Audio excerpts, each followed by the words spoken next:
What's going on, guys? Hope everybody's good. Beautiful day here in Hollywood, California. Can you believe it's the beginning of March? It was like 70 fucking degrees today. Crazy. Beautiful, beautiful day. Hope everybody's good. Whoever's first in the room, can you give me a sound check while we're doing the walk down to the Coffee Bean? We're getting out of the apartment today. I think the algorithm likes it better when we stream from the Boulevard. More you guys seem to get your notifications. But I hope everybody's good. Voromotors podcast, number 124, sponsored by Voromotors. Thank you, Melvin, for supporting my small channel for all these years. Really appreciative. Always like to say that. Sponsored means I get paid a little bit to do these, but I still will give you unbiased information. Still going to tell you to buy your electric bike, your electric scooter from Voromotors, the best dealer in the country. You're looking for a stand-up scooter. They have the InMotion line, the Tevron line, the eMove Cruiser line, the Hookah Daytona. I can't wait to get on mine. I'm having a little bit of work done on it, then I'll be riding it. What's going on, Carriopolis? Good to see you, number one in the room. If you're looking for an e-bike, they carry the Altus Sigma. I personally have a Roar Mantis X. Love, love, love riding that thing. You'll see that at the group ride this next weekend. They're actually selling Surons, which is really surprising. Hey, what's up, Speedlight Photography? Says, yeah, best dealer for sure. Speedlight Photography is back. I appreciate you, buddy. Good to see you. Another beautiful day in Hollywood, California. But yeah, you're buying an electric scooter, you're buying an electric bike, you got to buy from Voromotors. This dealer's been around forever. The owner is very available to the customers. Melvin, you reference him a lot. He's the owner of the company. He's very available to the customers. Make sure you join my academies, okay? I have different academies, which are a way to educate yourself. We're going to try to break through the traffic here. Educate yourself on the vehicles you're looking to buy. Make sure if you're looking at the Roadrunner, don't forget the Roadrunner Pro 2 is now available for pre-order. It's going to be delivered, I think, end of March, early April. So it's end of this month, actually. It's already March. Roadrunner Pro 2 is coming out. Everybody's excited about that. 72 volts, 40 and optional 60 amp hour battery. And I'm going to recommend for the $200 additional price, you got to buy the 60 amp hour version. Amp hours gives you more amp hours, more range. You're going to want that for sure. They're pricing it at $3,800 for the 40 amp hour and $4,000 for the 60 amp hour. An incredible pricing structure. What's going on, Gustavo? My friend, what traffic? It's every other weekend's coming up, baby. You know we got a group ride this Sunday. Hope you can make it, Gus. So I spent my whole I'll tell you about my day when we sit down. But yeah, so you got to buy. You're looking for a bike. You're looking for a scooter. Voromotors is the only place to buy. Many companies have gone out of business over the years. I've been doing this for like 6 or 7 years. And something that's always been a staple is Voromotors has always been there. I've been with them for over 3 years. They really care about the customers. Every single season, their customer service gets better and better. And I'm on the social media. I'm on Facebook, Reddit, Twitter, like all you guys, or X, I guess. And I'm aware of the history of Voro. They had customer service issues back in the day, but now they put such an emphasis on customer service. If you have a problem with your scooter, they're going to be able to get you parts. They're going to be able to fix it for you. But yeah, highly recommend the company. What you really got to like about it is the stability. Here's my neighbor. Hi, Mama. How are you? You really got to worry about the stability of these companies. You don't want, you could buy from AliExpress, sure, but then you have no support system. You're buying like a no-name, no brand name scooter. I've gotten lots of these over the years. They're nothing but trouble. But highly recommend you buy from Voromotors. Group ride this Sunday. Let me remind you, what's today? Today's Monday. We're actually making up for yesterday's stream. I try to stream Thursday and Sunday, but it's just a nature. I think of my personality, I guess I'm always like a day late. So I hope you guys are good. This is usually a good time when I stream at around 4 or 5 o'clock. We're going to go to the Coffee Bean. We're going to sit down. I'm going to open up my iPad so I can see your questions better. Don't hesitate to drop questions. If you're new to the channel, if you've never dropped a comment during the stream, please do. That really helps the channel. Make sure you like the channel as well. All right, so for the people who watch this who are new, I realize the dozen people in the room right now, you all know what I'm talking, who I am. And I make videos about high-powered scooters and high-powered e-bikes. I'm doing this for 6 or more years. I primarily do DoorDash on the scooters. I think it's really the best way to test these vehicles. I think that a DoorDash shift, I always say if you can accomplish a DoorDash shift around here on a vehicle, it's going to be good for regular use for like a regular person. I do almost commercial volume on these scooters. My record is I put 11,000 miles on a Dualtron Ultra. I put thousands of miles on my InMotion, on my Cabo, on my eMove Cruisers. I must have cumulative over 10,000 miles. And I'm a big fan of the eMove Cruiser line. Hey, what's up, Bradley Minuski? I remember you just got your 150cc scooter arriving in about a week. Oh, Sam from the DMV. How you doing? It's good to see you. But, yeah, so I ride a lot. Nobody's got more experience than me. There are great YouTubers out there. You know, I watch all the great YouTubers. Freshly Charged, Electric Scooter Guy, Ginger on Wheels, Raspy Rides. Lots and lots of channels. I don't think a single one of these guys has got the mileage that I've got. Sleck, what's going on? Never misses a stream. Good to see you, Prod Sleck. But I never, nobody's got more experience than me on these vehicles. I make it a point to really only give you opinions on vehicles that I've done a lot of mileage on. I think when a typical YouTuber gets their vehicles, they're not all like this, but most of them get a vehicle, do a test run, do a test ride, and they sell it or put it in the garage or whatever. But everything that I talk about, the vehicles that I know, that I run my academies about, I put in major mileage. I'm pretty sure I'm like in the top 1% of how many miles a person has driven on electric scooters. There's definitely people who have driven electric bikes more than me. I only got into electric bikes in the last season or so.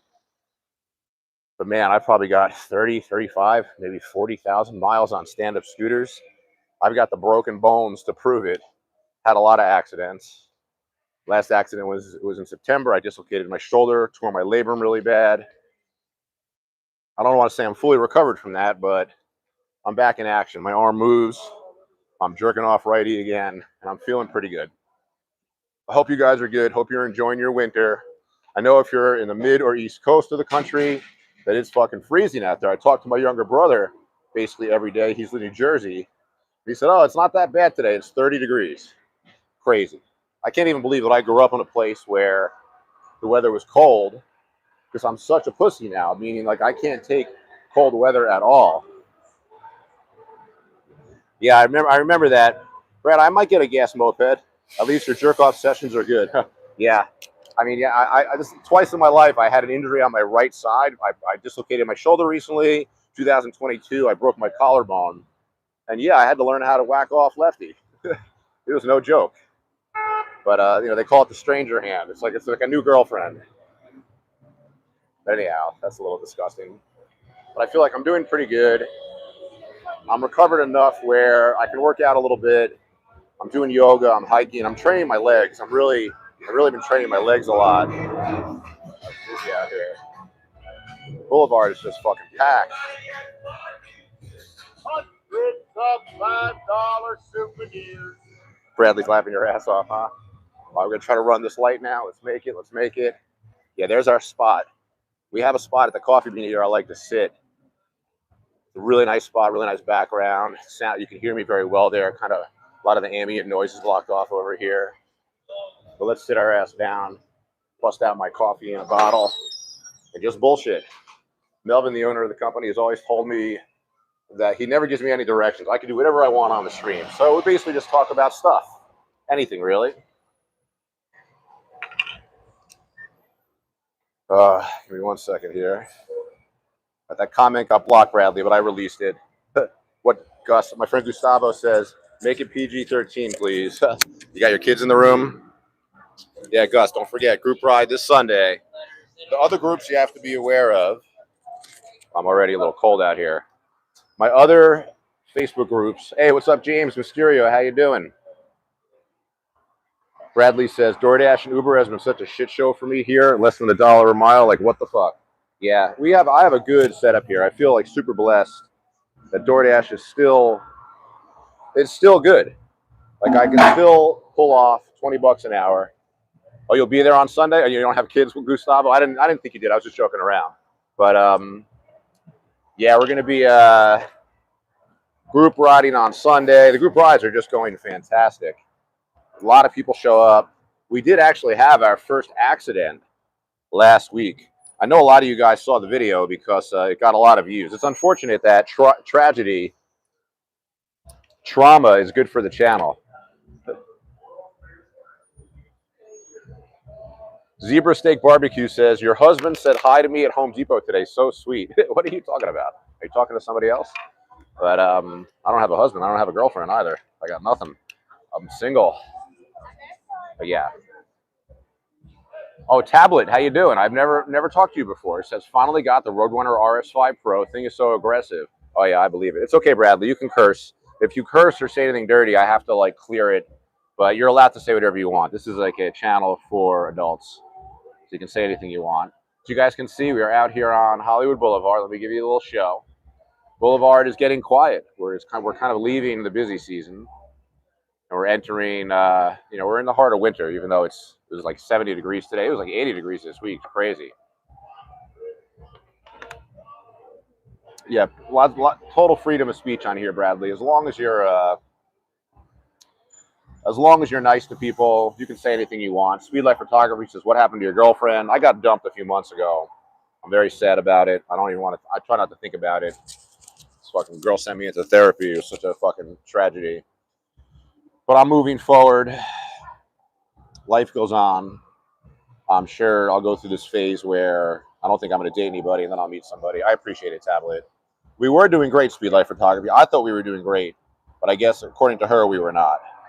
So it was one of those relationships where I thought things were good, but I guess sometimes you can be ignorant as a partner in a relationship and not realize what's going on. So it is what it is. All right, let me just sign out to the internet here so I can use my iPad. I've been single most of I would say like more than half of my adult life, I've been single. So it's no big deal. I like being single. I'm sure I'll meet another girl. You're making me sad fucking thinking about it, guys. I'm gonna check my emails here really quick.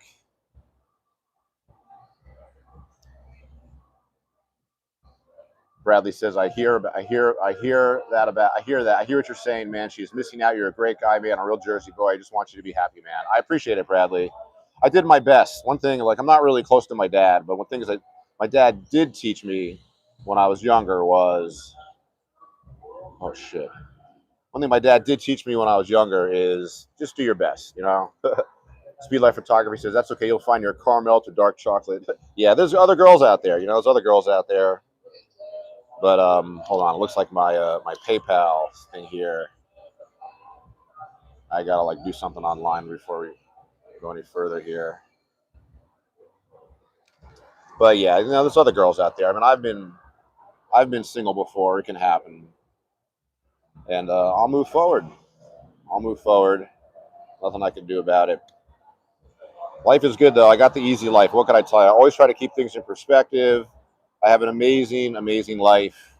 I like my work. What's up, Anthony? OC Eats. How you doing? Everybody's in the house tonight. Good to see you, buddy. Good to see you, Anthony. But I always like to remind myself, after this accident, I had a lot of depression. But I definitely feel myself getting better every day.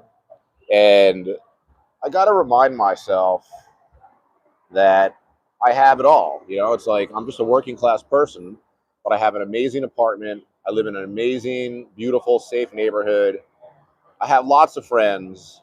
I don't really see my friends as much as I should because I don't like going places. I like staying home. My friends don't really live in the neighborhood. They live, like in the valley or whatever it is. I have lots of friends. I don't see them that much, but I've got you guys, and every other Sunday I've got the group ride. See my friends out there. So I just always remind myself I've got it made. Let me say it over and over and over again. I have an unbelievable life. I'm never wanting for food. There's really nothing in the world that I want to buy that I need. For years, I've been getting all my electric vehicles for free. I get all these vehicles from Voromotors. Every vehicle you see me on, especially that I have my academies for, Voromotors gave me those. Bradley's talking to me about gambling. Do I like 3-card? No, I only play Hold'em. I know how to play a lot of games. Okay, let's talk about poker. So, starting September, 15th or whenever I had my accident, I got back into playing online poker. So my history with online poker is from 2003 to 2011. It was a long time ago. I was a full-time player. I made really good money. My best years playing online poker, I made $50,000 or $60,000 just from online poker. I was still a yoga teacher and a weed dealer too. Still a yoga teacher, still a weed dealer. But and no, I won't mail you any weed. Some people are, I will say casually that I sell weed. on the stream. A couple of people have asked me to like send them weed like into states that are not legal, but I'm not gonna do that. But financially, the best years of my life was when I was playing online poker. I had some years where I made 50, 60 grand. The cash games in 2003, 4, and 5 were unbelievable. I was there from the beginning of the poker boom. I actually started playing poker in the mid to late 90s. I think I was actually, it was like 24, 27 when I started playing. When did Trump Taj Mahal get poker? Let me ask ChatGPT that. They're not there anymore. Trump Taj Mahal is not there anymore. Well, I come from a gambling family. What's up, Mr. Ben? How you doing? You watch your Sunday ride at? I'm good. I'm good.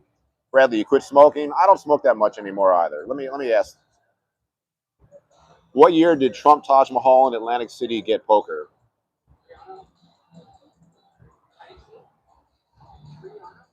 It was opened in 1990, and in 1996, Trump Taj Mahal started having poker. So I was 26 years old.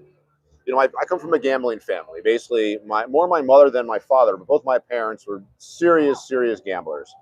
And my family was like kind of wealthy-ish. My dad made a lot of money at a certain point. So I come from a family where it's just normal to be gambling for thousands of dollars. I remember like in the 90s even. Achoo! Achoo! In the 90s even, honestly, geez, in the 80s, when I was in 1987, when I was 17 years old, even younger, 86. God, let me tell you something, even younger, 84. When I was 13, 14, 15 years old, I used to go to Atlantic City with my family. And when I was really young, my parents would drop me and my brother and sister, who were 5 years younger than me, off in the arcade, give us like $50 worth of quarters. It was like a fantasy. It was amazing as a kid. And Atlantic City was really safe back then. And they would leave me in the arcade to take care of my brother and sister while they gambled. We lived about an hour and a half away from Atlantic City. We would never stay overnight. We would just drive there. They would gamble. We'd come back. My parents were huge gamblers. And then by the time I was like 15, 16 years old, my mother used to dress me up. Thank you, Mr. Ben. My mother used to dress me up like in a suit and sneak me into the casino. So initially I would just go and I would sit with her at the blackjack tables and watch her play. But when I was like 16 or 15 years old, I started playing craps. I loved craps. I was a gambler. I'm a poker player. I don't consider poker is gambling, but it's like you can win at it in the long run. You can't win in the long run at casino games like craps, blackjack, roulette. But I started playing craps very early on, and I was a real big student of the game. I studied books. I remember reading Edwin Silverstang's Winning Craps, like a craps poker book, a craps educational book. And I was big on just pass line and come bets with full odds. One thing I learned very early was craps is the game in the casino that's closest to being 50-50. When you play blackjack, the house has like a 1 to 5% edge. Same thing with roulette. When you play roulette, the house has a 1 to 5% edge. All the casino games, slot machines, they have a 3% edge, more sometimes. But I was infatuated with the idea that if you play craps with a certain strategy, it's almost an even money game, which doesn't sound good because don't you want to win in the long run? But when you play an even money game, you will be more inclined to have winning sessions.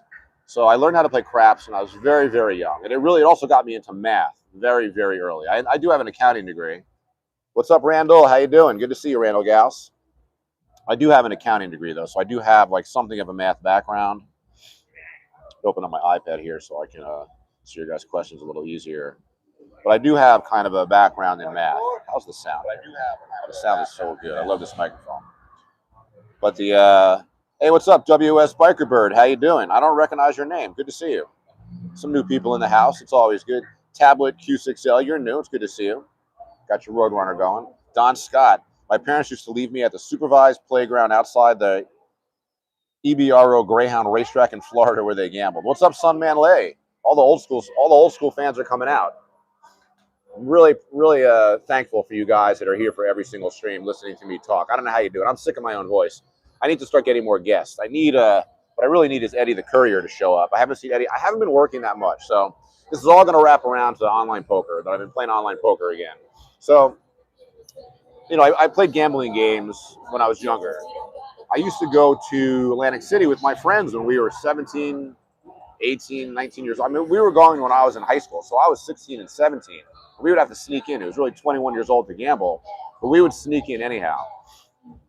So as young as like my mid to late teens, I was going to Atlantic City with my friends to play craps. Basically, we loved craps. We actually had a little like a little makeshift craps table.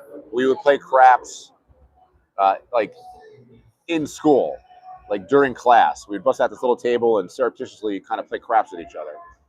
And we didn't play street craps. That's like something else. We played casino style craps. What's up, Gary Brown? How are you? Good to see you. Chris Big Boys, another usual. Good to see you. What's up, Dennis? You were late. You're always one of the first ones in here, Dennis P2L. Good to see you. Radio Slav Dimitrov, how you doing? Hello. Sunman Lay says he loves the Daytona. It's got the huge tires. Yeah, I can't wait to get on mine. I need to have a little work done on it. I'm gonna have Voromotors got to pick it up and bring it back to me. I think I'm gonna do all that when the Roadrunner Pro comes out. They're gonna bring me one of those, the Roadrunner Pro 2. So anyhow, my gambling history. So at one point, I walked into Trump Taj Mahal. I must have been, I think I was in my mid-20s at this point. And I sat down at a 7-card stud table, not knowing how to play, but I was immediately infatuated with the game. I loved the game. The crazy thing about poker, the first thing that I liked was you could touch the cards. I don't know if you know this, but I played a lot of blackjack. When you play blackjack in Atlantic City, you don't get to touch the cards. So I thought it was kind of a cool textural sensation to be able to handle the cards. And everybody in the poker room was old. Everybody was old. Poker, before 2003, during the moneymaker poker boom, poker was for old people. Young people did not play poker. It's actually a very, very interesting thing. Hey, what's up, Trini G? I want to thank Trini G. Gave me a $50 PayPal donation recently. That was amazing. That really made my day. Dennis, you're laying down. Your hip hurts. I hear you, man.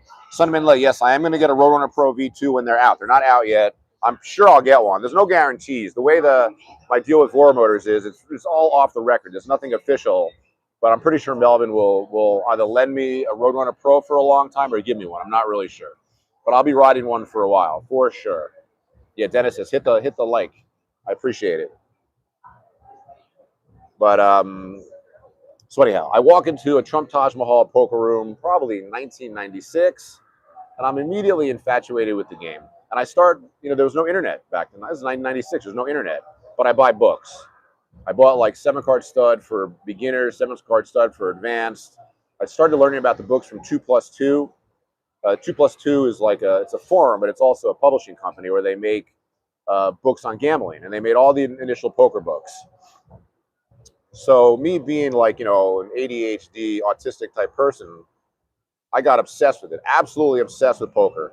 I really liked the idea that the player can have an edge. I knew that when my parents were playing blackjack, when I was playing craps, that in the long run, we're just going to lose. There's no way to win. Poker is different. In poker, the casino makes money by charging a rake per pot, but then there are players that are better. If you're better than the other players, in the long run, you'll win money. Don Scott says, I ended up quitting my cooking job and making my living at the Greyhound track for 6 months out of the year. Takes a lot of study, about 3 hours a day before betting 13 races. Yeah. Being a professional gambler in any form, it's not what most people think it is. It's a very hard job. But anyhow, so I started playing 7-card stud in my mid-20s in Atlantic City. I was also teaching Taekwondo at the time. I was a martial arts instructor.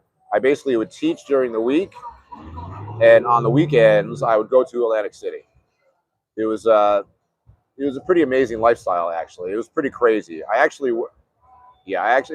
a crazy lifestyle. So I started playing 7-card stud, and the thing about poker is people can play it for years and years and years and still suck at it. And people are delusional as to whether or not they're winning or losing. One thing that most people, they're opening up a Raising Cane's right there. Holy cow, look at that. This is new right there. Just what I fucking need. I started eating Raising Cane's. Look at that. They're opening up a Raising Cane's right there. Wow. I actually started going to the Raising Cane's down by Chick-fil-A. Gary Brown says, I'm from Christchurch, New Zealand, age 67, e-rider. Very cool. There are quite a few electric vehicle PEV riders that are like grown men and women. It's very interesting.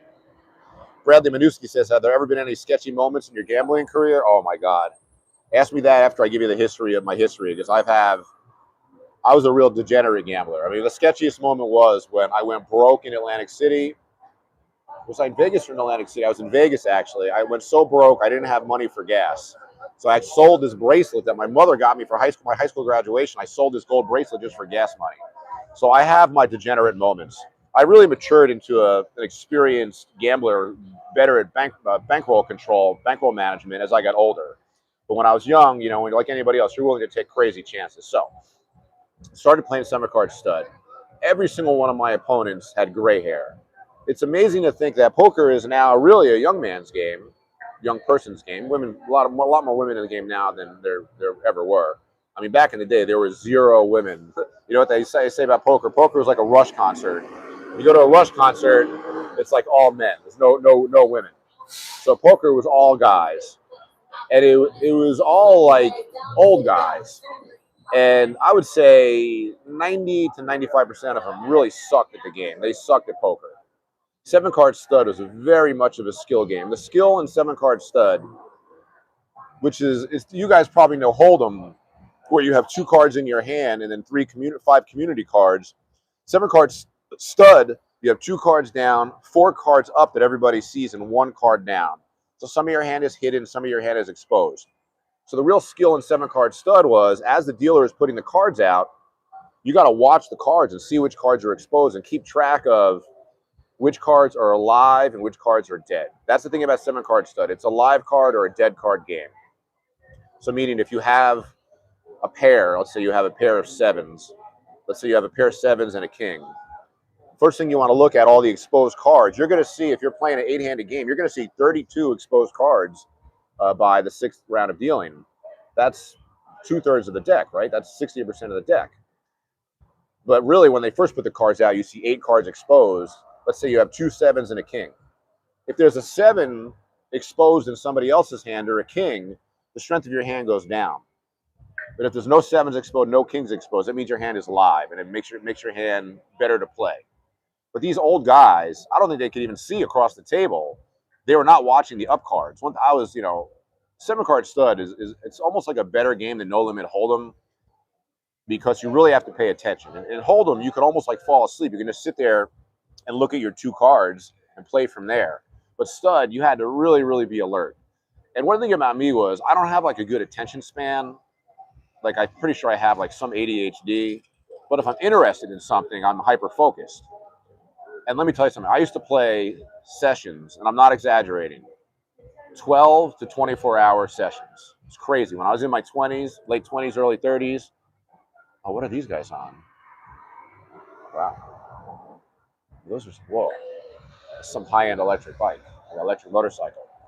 But I could sit there at the table and focus for hours and hours and hours at a time. And I was so young, I didn't even drink coffee. Now I can't do anything without coffee. I used to play for hours and hours and hours. I used to go without eating. I remember once I learned early on that if you don't eat and then you drink a bunch of orange juice, you can burn a hole in your stomach. That was like the shit that I used to do. You guys are commenting. Let me get back to this. Don Scott says, a friend talked me into walking down an alley. We walked up on a craps game. He whipped out a pistol, but the cylinder fell out. He flew out of there, leaving my stunned butt giggling. That's crazy. Randall Gal says, that's funny. I never thought about the fact that most Rush concerts are all dudes. I played in a couple of Rush cover bands, and looking back at it, it was for sure a sausage fest. That's really funny. That's actually a joke. There's a great documentary on Rush.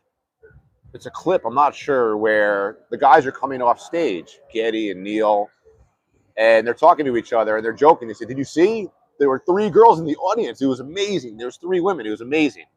I don't know why, but Rush, it's like, people like Rush, it was like, there's some connection between Rush and Dungeons and Dragons as well, which is also kind of like an all-guy thing. I didn't play D&D. I played a little bit. But anyhow, but Rush, for some reason, it's like, God, it's getting colder and colder. Rush, for some reason, was like all men. Anyhow, poker room, all dudes.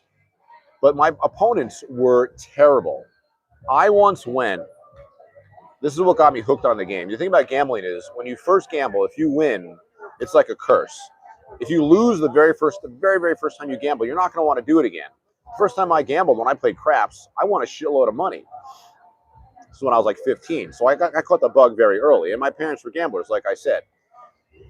But my opponents playing 7 cards, we played 1 to 5 7-card stud. It was not a big game. You could buy in for $200 and have a good session.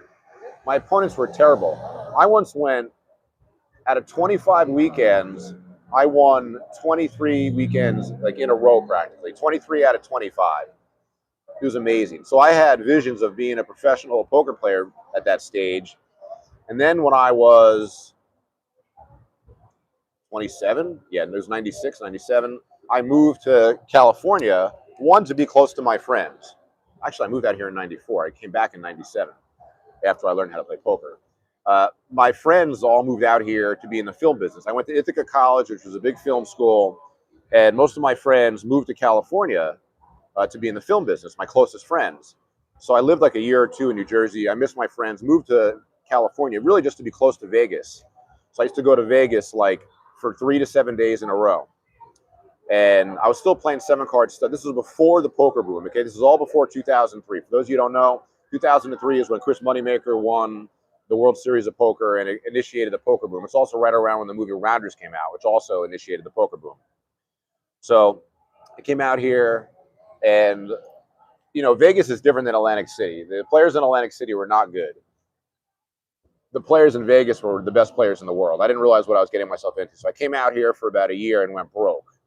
Then I went back home, worked for my dad for a year, saved up more money, came back out here and never looked back. This was like late 80s, early 90s. I was like late 20s, early 30s.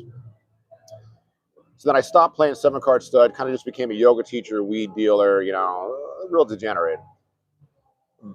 And then I started playing Hold'em.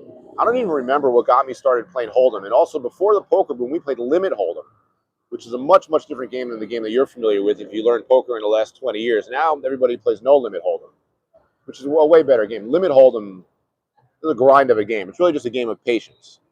If you were patient, which somehow I was, you could win at Limit Hold'em. So I started playing Limit Hold'em, and then I'll say in 2003, maybe even a little earlier than that, online poker became a thing. And oh my God, did I become obsessed with online poker. And I made more money. I never really made like that much money in the casinos playing poker, but oh my God, I made so much money playing online poker. Imagine playing a game where your opponents, not only do they not know strategy, but they don't even know the rules. It was incredible. That Cozy Drone says, Moving Pictures is awesome. Yeah, one of my favorite albums for sure. Gary Brown, what are you trying to say? They're blocking your comment. You can say whatever you want on here. If you curse or whatever, I might have to push it through. But you can say anything you want. But anyhow, imagine playing a game. Imagine competing in a sport where your opponents have never done it before. They don't even know the rules. So the amount of money I made in 2003, 4, and 5 was unbelievable. The most I ever made in a month playing online poker was like $8,000. I don't really have any of these gigantic scores because I wasn't a tournament player. I was always a cash game player. And cash games are more like a slow grind. Like you'll make like a modest amount of money on a regular basis. Tournaments, you can make those big scores. So I don't really have a history of making big scores. The most I ever won playing poker was like $5,000 in 3 days. That was playing 7-card stud. That was a long time ago. But I just got obsessed with the game. 2003, 4, and 5, that was the years I made more money than I ever made in my life. I was still teaching yoga, still a personal trainer, and I was playing poker, still selling weed. I had the best month I ever had. I made $8,000. But for 3 years in a row, I made 50, 60 grand a year, 2003 to 2005. And then I started playing. Then the games got tougher. Okay, the players got better. The players, it's almost like in any sport.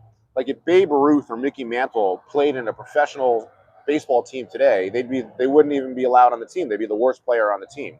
Players have gotten so much better in all sports. It's just a normal thing. So poker is the same thing. So poker players today, the baseline for a beginner poker player is so much higher because you're playing with these kids who are maybe 25 years old, but they've been playing poker since they're 15. They've been watching it on TV since they're 15. And I know when I was in college, there was really no poker. If anything, poker was kind of like a game for the teachers, right? Remember that scene in Rounders where Matt Damon goes to the professor's game and it's all old guys? Gary Brown says, seeing all your content, great show. Hey, I appreciate it. I got videos coming out this week. I have a lot of content still to come. But So I started playing online, and man, 2003, 4, and 5, I made a fortune. I took a little bit of a break, and then I came back to the game later. And probably from 2007 to 2011, I started specializing in sit and goes. Sit and goes are one table tournaments where you play. It used to be against 9 players or 10. The games I play now are 8-player sit and goes. Sit and go is a one table tournament where 8 or 9 players play, and the top first, second, or third players. It used to be 9 players actually. Yeah, now they're 8 on the site that I play on. Trini G says I should do a live poker session. I will stream a poker session. The only reason why I don't do it is you kind of need a gaming computer to stream because it kind of takes a lot of data, and I hate struggling with that. I would love to be a poker streamer. I actually spend, ever since my accident, I don't watch like any TV. I don't watch any cable. I don't watch any shows. I just watch poker. I watch live poker. I watch online poker. I'm deeper into poker now than I actually ever have been. So from 2007 to 2011, I became like a full-time sit and go player. And you can look me up actually. It's not actually that impressive, but I have like I think about $40,000 in wins on sharkscope.com. You go to sharkscope.com and look up Yoga Dude. That was my screen name, Yoga Dude. I kind of regret it because in the chat box, the people used to always say, "Oh, you're a fag, you do yoga." Like, dude, yoga was invented by men. I know primarily women practice it, or it used to be primarily women, but yoga was literally invented by males, by men. Oh, thank you, Speed Life Photography, for sharing my stream on Facebook. I really appreciate it because this stream seems to have a cap. Like YouTube seems to cap it. I get like 30 people at the most, but I'm very thankful, guys. So I'm not complaining. I know people who stream and nobody watches it, so I'm very thankful that I always have you guys here. You guys always show up in the room. I really appreciate it. God, we're already 36 minutes deep because we do have to go to Target after this. I do need to go shopping. So probably at the 50-minute mark, I'm going to walk us out of here. Anyhow, 2007 to 2011, man. I used to 16 table.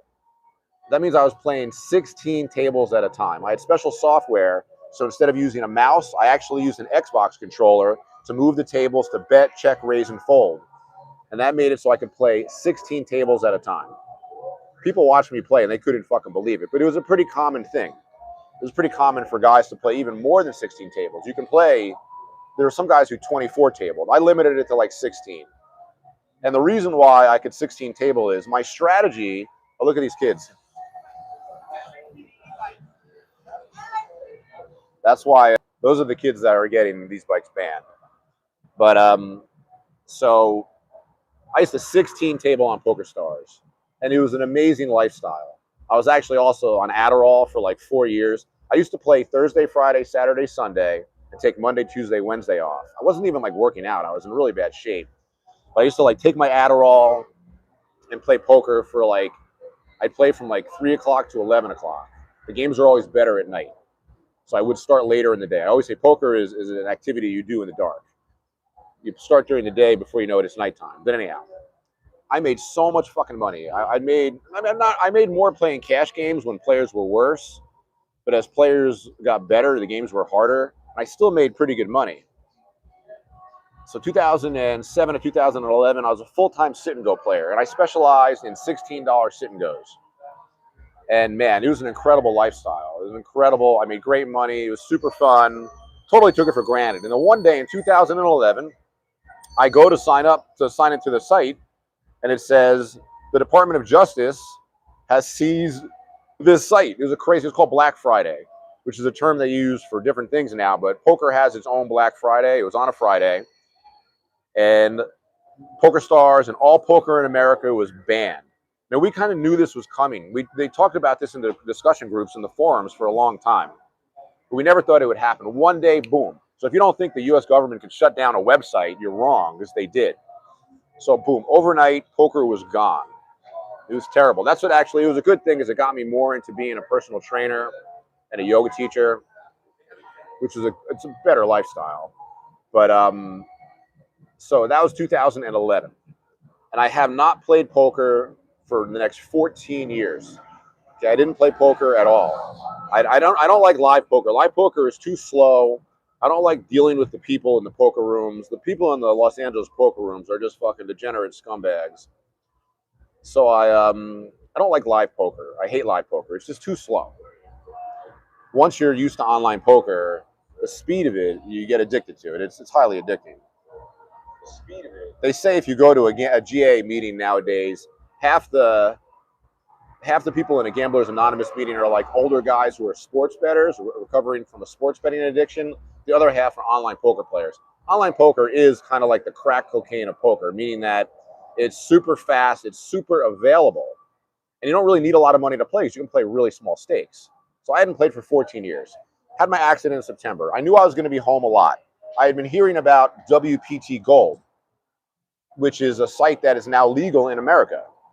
It's a kind of quasi-legal, but it's legal in 45 states. It's available in 45 states. So I signed up for WPT Gold in September. I mean, my story actually from my comeback to online gambling is a good one because I can't risk any money. You know, one thing about gambling is I don't gamble with money I can't afford to lose. So I could afford $100. Almost anybody can get $100. So I put $100 into WPT Gold, and I started playing the $5 sit and goes. They're 8-player sit and goes instead of 9, but the same thing. I can't 16 table because one thing about WPT Gold is there's no software for it that I can find that can make it so I can play more tables. So right now I play 5 or 6 games at a time.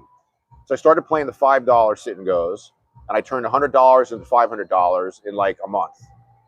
You know, I was very happy just to make that money. And then I started playing the $20 sit and goes. So now, right now, I play the $20 sit and goes. I play some 5s, but I play half the 20s, half the 5s. But here we are. Let's see, October, November, December, January, February. It's 5.5 months later. I turned my $100 into $5,000. I've taken a lot of it out. I was using it to support myself. Somebody, you know, I did a GoFundMe after my accident, which I'm not proud of, but I did it.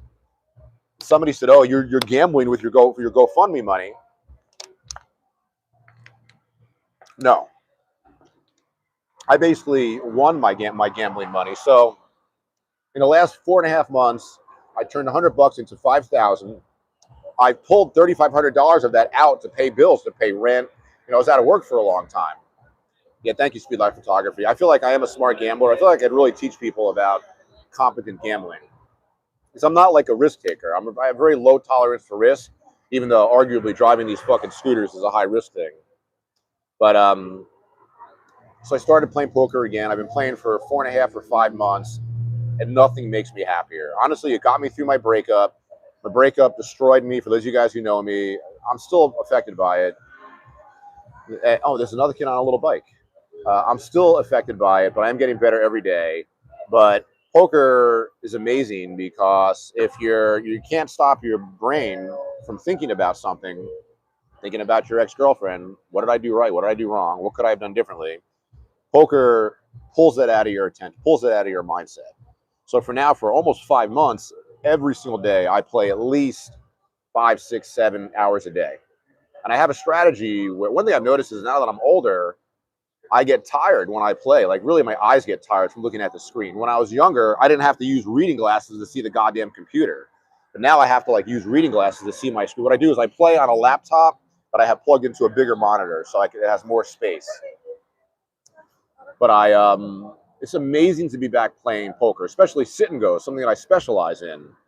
And don't get me wrong, it's still hard. Poker is the only job where you can go to, and at the end of the day, have less money than you started with. You can lose. You're not going to win like every day when you play online poker. You're going to have losing days. But in the long run, I'm crushing the fucking games. Yeah, high risk but fun. Gary Brown says, there are more fish in the sea. Yeah, I'll get another girlfriend. I'm not, you know, I'm like a nerd. I literally didn't start dating until my mid-30s. So I kind of know what it's like just to be single. I used to always say, when I was younger especially, that I don't need a girlfriend because I'm not lonely. I just need somebody to have sex with. I still kind of feel the same way. But as I got older, I started feeling like, once I started experiencing like real love and relationships, when they're over, you're like, shit, now I'm fucking lonely. Anyhow, so I'm back to playing online poker, and I have a great lifestyle now where I do DoorDash to make money.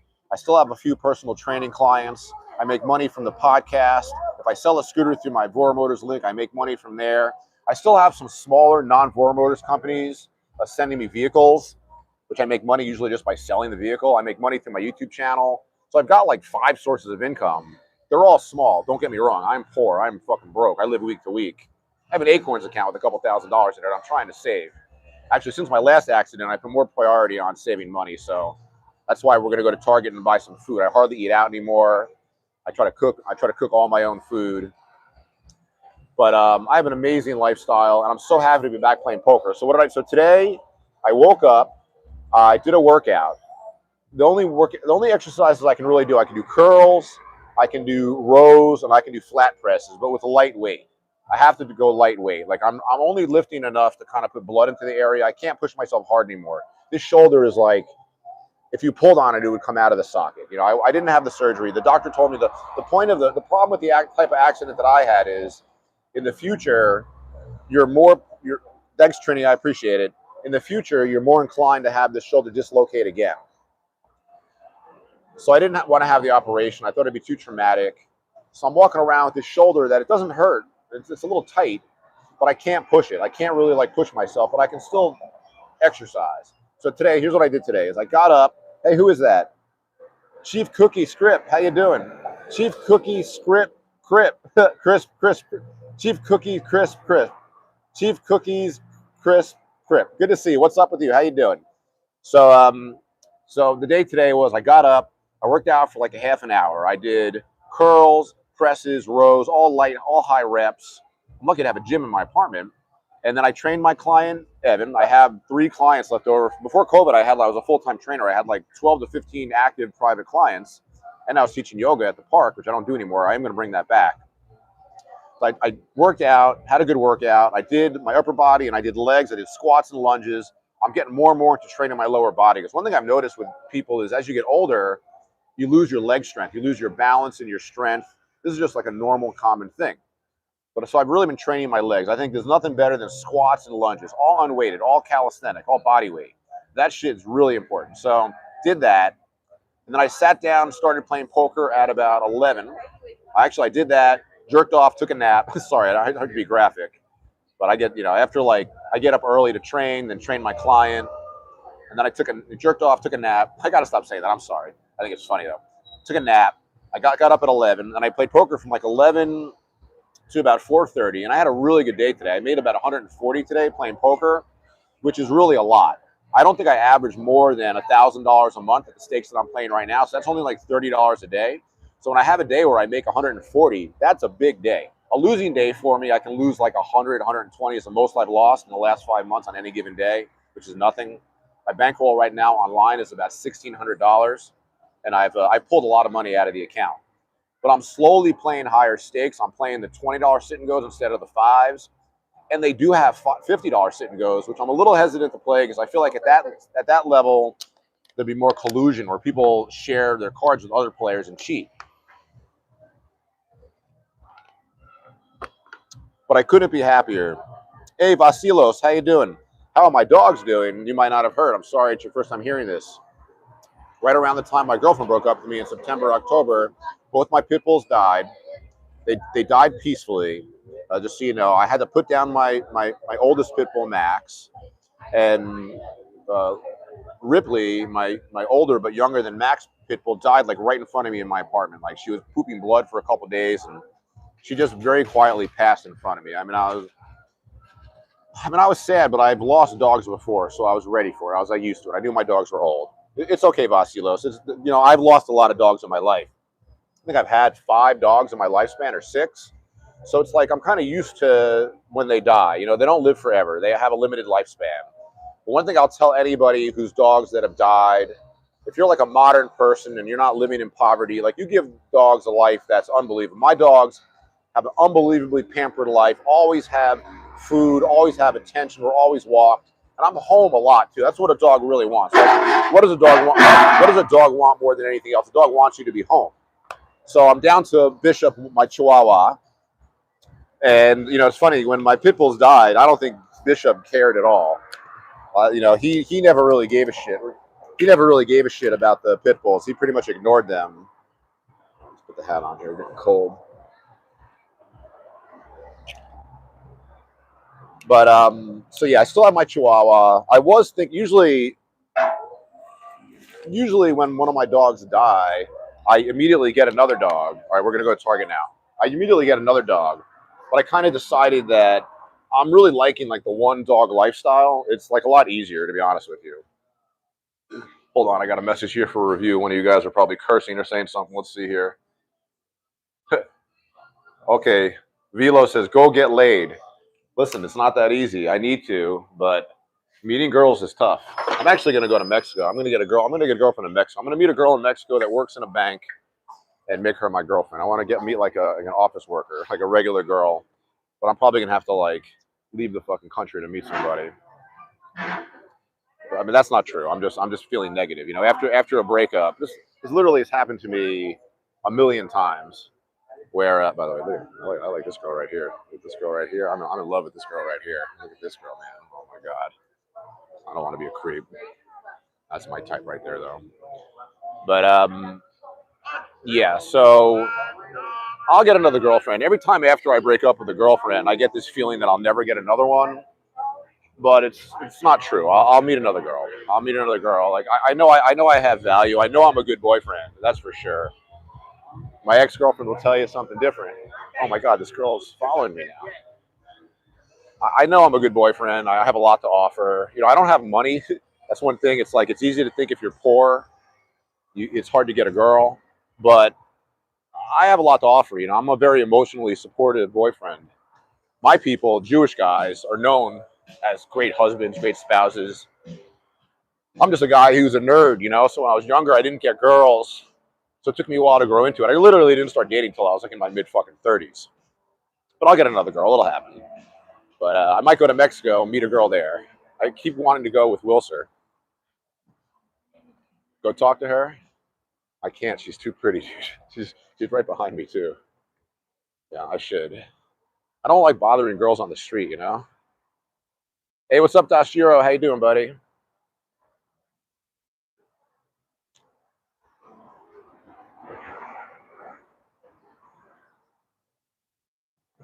Yeah, she's right behind me. Fuck. I should go talk to her, but I don't know. I'm too shy to like just cold talk to girls out here. That's why being a yoga teacher was so good. That really exposed me to a lot of girls.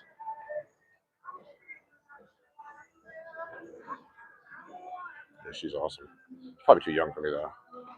Oh my god, more tall black girls. Amazing. All right, guys. So we got to do like a modest grocery trip. We're in Target. I've taken you guys here before. It's kind of classic end to the stream. I need to buy cucumbers. I need to buy baby spinach. This is all for my shake that I drink every day. I need milk. I need a bunch of shit here. I hear you, Dashir. You're shy with the girls. Yeah, me too. It's not an easy thing. All right, baby spinach. A couple of cucumbers. Cucumbers are getting smaller, I think. Do I need apple? I need apples too. I ran out of apples. I get the cheap ones. I don't want the organic ones. I want the cheap ones. Maybe the organic ones are the cheap ones. These are good. I got some apples. Let me think what I need. I need milk. I need half and half is what I need. Half and half for the coffee. There it is. Oh, they only have the small ones? That's fine. It's easier for the walk home. All right, we got that. And, you know, I don't eat a lot of junk food. One thing I do, though, is I buy like a bag of Hershey's Kisses. And that's like my class. I'm just like my mother. Like my people, Jewish people love chocolate. And I'm going to pick up some chocolate. Maybe a bag of potato chips, too, which I probably shouldn't buy, but I always find myself buying it anyhow. So, get my $10 bag of Hershey's Kisses.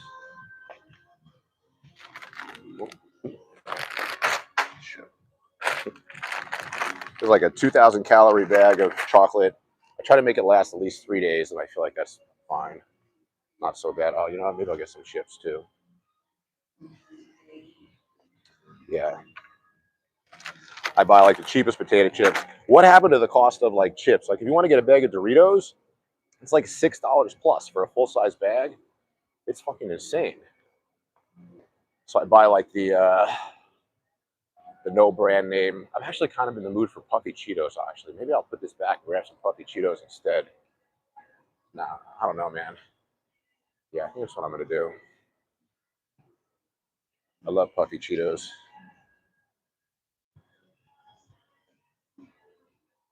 All right. Oh, they lowered the price? All right, cool. Awesome. All right, so let's check out, and then I'll sign off. And I appreciate you guys hanging out with me. I know this is a weird way to end the stream, but I tend to do this like every other stream or so.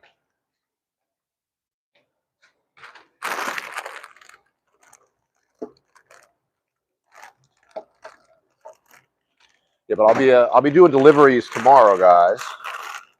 Tomorrow I'm going out on my my Mantis X. Tomorrow I'm doing DoorDash. I'm really not working like that much of a DoorDash shift recently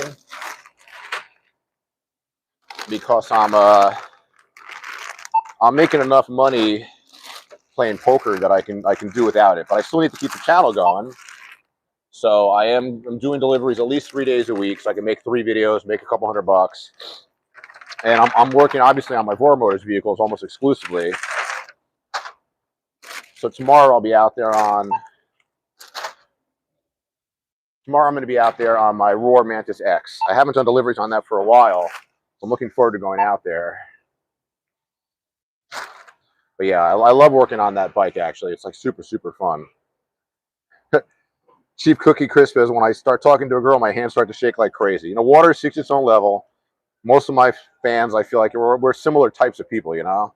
So I don't like get like that type of anxiety. Like I'm okay with it, but like I can't like cold talk to few girls on the street like that.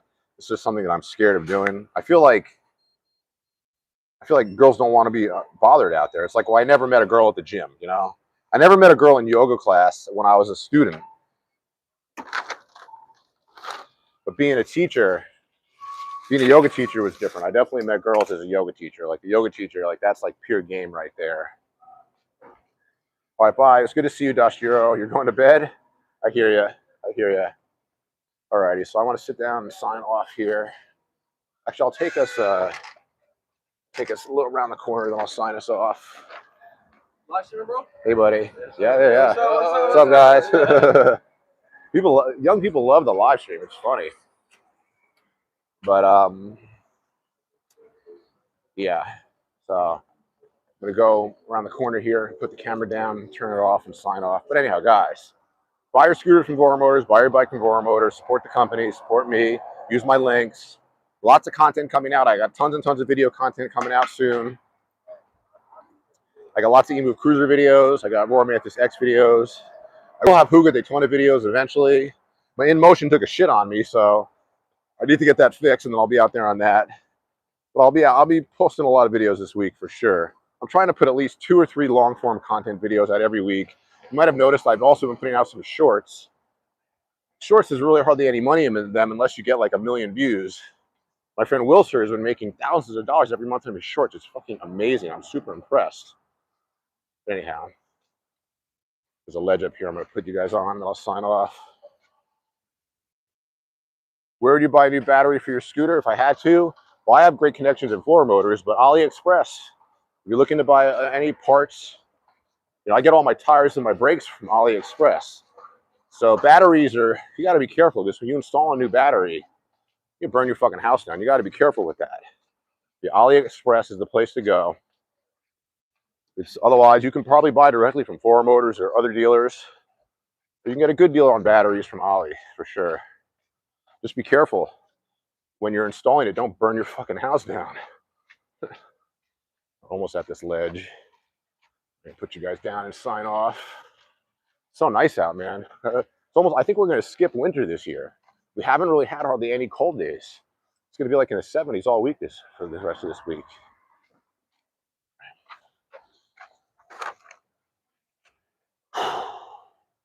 Alrighty, guys, that was a fun stream. Let me. How's Los Angeles over here? It's great. I love Hollywood. I'm not a hater. Yeah, AD LCM 67 AliExpress. Dashiro, go to bed. Good to see you. All right, OC Eats Anthony, take it easy. Oh, I should have asked her if she's Thai. That's interesting. She did look like she was mixed. You're right, Basilos. Alrighty, guys, that's it. I appreciate your support. That was fun. Next stream is going to be Thursday, I guess. Bye, guys. Thank you very much. See you next time.